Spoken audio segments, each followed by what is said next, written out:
Good morning. How are you? Good. I am also good. Good was my first word. I uttered it in the redwoods of Big Sur, California, and again among the masts of all the sailing ships in Monterey. My mom said, "What do you think of this, baby?" I said, "Good." I'm kind of hoping I go out on the same note. Not like Oscar Wilde, who said, you know, it's me or these drapes. One of us has got to go. I like these drapes. So I'm really glad to be here. I was invited by the guy who's speaking after me, my friend and my mentor, Bruce Damer, who has tossed me a lot of wonderful gigs over the years. I've been eager to get involved in this piece of the West Coast festival scene for a while. But what is a while? What is time?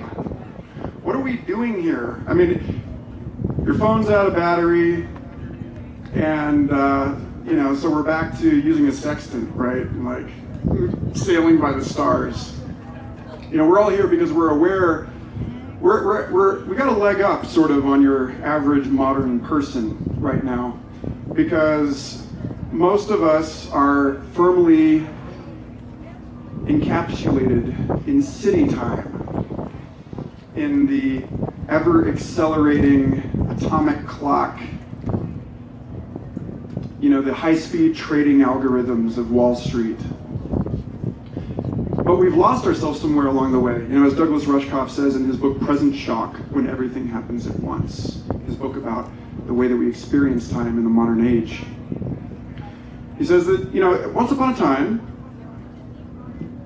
we lived in towns, and every town had its own church, and every church had its own bell tower, and every bell tower kept the sacred hours. And the granularity of our experience was in the hours. You go back further, and it was in the days. And as our ability to refine our measurement has increased and improved, our ability to subdivide the quantity of time has led us over a precipice and into a world where, for example, in May of 2010, the stock market experienced something called a flash crash, where computer programs trading over 90% of the material value, the money of our world, suddenly tanked the stock market for about half an hour. And to this day, no one knows why, because these things are operating faster than we can observe them, faster than we can understand them. And we feel this in our hearts. We feel a profound disconnect from the sense of cosmic situatedness, this urge, what we call a holotropism, a growth towards wholeness, a growth towards an understanding of the way that we are embedded, enmeshed, imbricated in systems, and that we are not separate from and outside of and observing our cosmos, but are a single phenomenon that has diffracted and will continue to diffract into as many of its possible manifestations as it can, which is actually a principle of physics. I got my degree in evolutionary biology and ecology at the University of Kansas. And in my senior year, I read two papers that blew my mind, changed my world forever. One of them was a paper by Martin Nowak, then at Princeton, talking about the evolution of a language. He said, how do we get from words, from grunts, to sentences? Where did syntax come from? And we don't have a fossil record for this, you know, or at least conventionally we don't have a fossil record, you know. As a tangent, we've only really understood that we have a fossil record for about 150 years, maybe 200 years. Charles Lyell and the geologists of the early 19th century, these people had to make the case that these impressions of animals in the rock were of creatures that no longer exist, that God had killed something, that all of the species in creation were no longer around. And we're still at the very beginning of this understanding of how to look at our material environment, at the geography, at the landscape, as evidence of a story, a narrative. And we're unpacking this. But we're unpacking it at the same time that we are losing the narrative, that the internet and the ensuing onslaught of information and information technologies is making it impossible for culture, as Eric Davis said on this stage last night, making it impossible for culture to cohere along a single story in the way that it used to. There's simply too much. I interviewed the host of Mixed Mental Arts podcasts, Hunter Motz, recently, and he said, we have 60 million scientific papers and 130 million books. How is anyone supposed to be an expert in this mess? It requires, this much information requires a new structure of consciousness, emergent from the relationships between coordinated groups, but I'm getting ahead of myself. So anyway, how do we get from words to sentences? Well, Noack said there's a mathematical way to look at this. Chaos theory talks about a catastrophic bifurcation, critical thresholds, where the noise in a system reaches this point where the system has to basically evolve or die.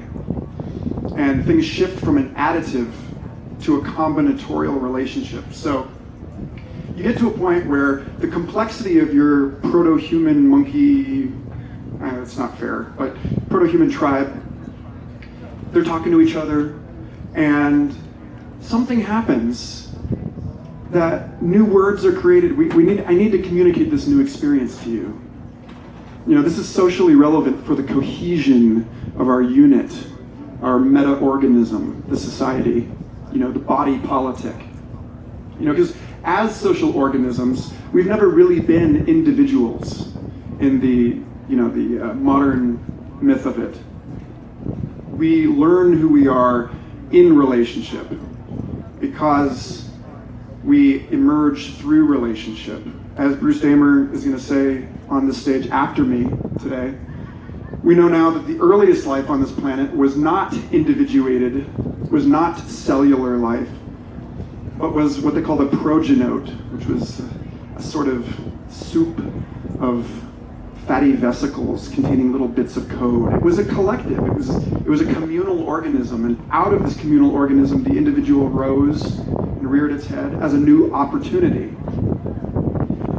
Martin Noack says, you get to this point where your option is to add new words, thereby taxing your memory, or you can create a syntax, you can create rules, you can create a structure, and you can actually use fewer words to say more things, in the same way that 3 plus 3 is 6, but 3 times 3 is 9. And then this is how the universe works, this is how evolution works, because evolution is following entropy, evolution is following the dissipation of energy. And so crystals, as one example, and life, the quasi-crystal that is life, as another, are the ways that energy collected in that original explosion, if we're going to mythologize this,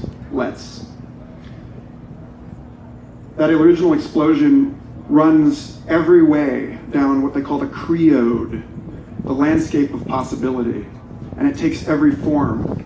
And in taking every form, it exploits every opportunity, which is why this is a solar-powered planet. We learned very early that solar energy is to be absorbed and metabolized, and the structure is all very automatic. This is where sex came from. Life is more robust, more resilient, more dynamic, when rather than simply passing information down through clonal copying, through heredity.